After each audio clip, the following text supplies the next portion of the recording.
ኦሪት ዘፍጥረት ምዕራፍ 5 የአዳም የትውልዱ መጽሐፍ ይህ ነው። እግዚአብሔር አዳምን በፈጠረ ቀን በእግዚአብሔር ምሳሌ አደረገው፣ ወንድና ሴት አድርጎ ፈጠራቸው፣ ባረካቸውም። ስማቸውንም በፈጠረበት ቀን አዳም ብሎ ጠራቸው።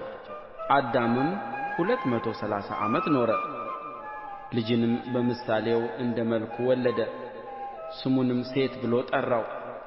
አዳምም ሴትን ከወለደ በኋላ የኖረው 700 ዓመት ሆነ፣ ወንዶችንም ሴቶችንም ወለደ።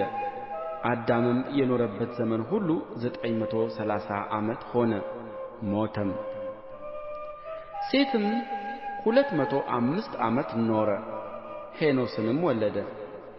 ሴትም ሄኖስን ከወለደ በኋላ የኖረው 707 ዓመት ሆነ፣ ወንዶችንም ሴቶችንም ወለደ። ሴትም የኖረበት ዘመን ሁሉ 912 ዓመት ሆነ፣ ሞተም።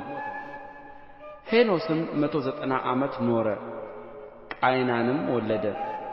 ሄኖስም ቃይናን ከወለደ በኋላ የኖረው 715 ዓመት ሆነ፣ ወንዶችንም ሴቶችንም ወለደ።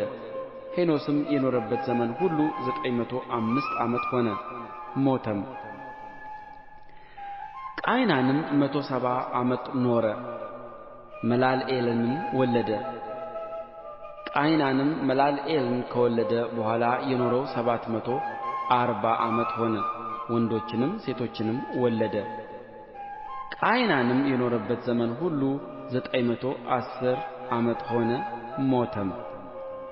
መላልኤልም 165 ዓመት ኖረ፣ ያሬድንም ወለደ። መላልኤልም ያሬድን ከወለደ በኋላ የኖረው 730 ዓመት ሆነ፣ ወንዶችንም ሴቶችንም ወለደ። መላልኤልም የኖረበት ዘመን ሁሉ 895 ዓመት ሆነ፣ ሞተም። ያሬድም 162 ዓመት ኖረ፣ ሄኖክንም ወለደ። ያሬድም ሄኖክን ከወለደ በኋላ የኖረው 800 ዓመት ሆነ፣ ወንዶችንም ሴቶችንም ወለደ። ያሬድም የኖረበት ዘመን ሁሉ 962 ዓመት ሆነ፣ ሞተም። ሄኖክም 165 ዓመት ኖረ፣ ማቱሳላንም ወለደ።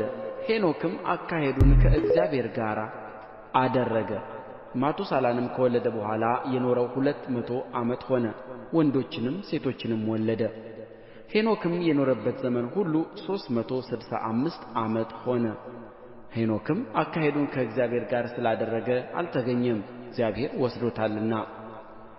ማቱሳላም 187 ዓመት ኖረ፣ ላሜሕንም ወለደ።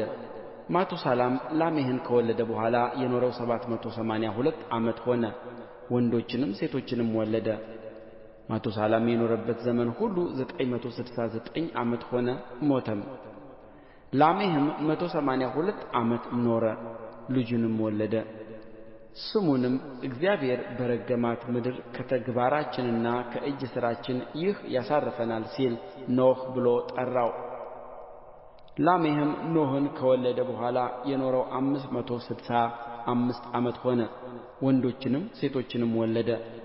ላሜሕም የኖረበት ዘመን ሁሉ 747 ዓመት ሆነ፣ ሞተም። ኖኅም የ500 ዓመት ሰው ነበረ። ኖኅም ሴምን፣ ካምን፣ ያፌትን ወለደ።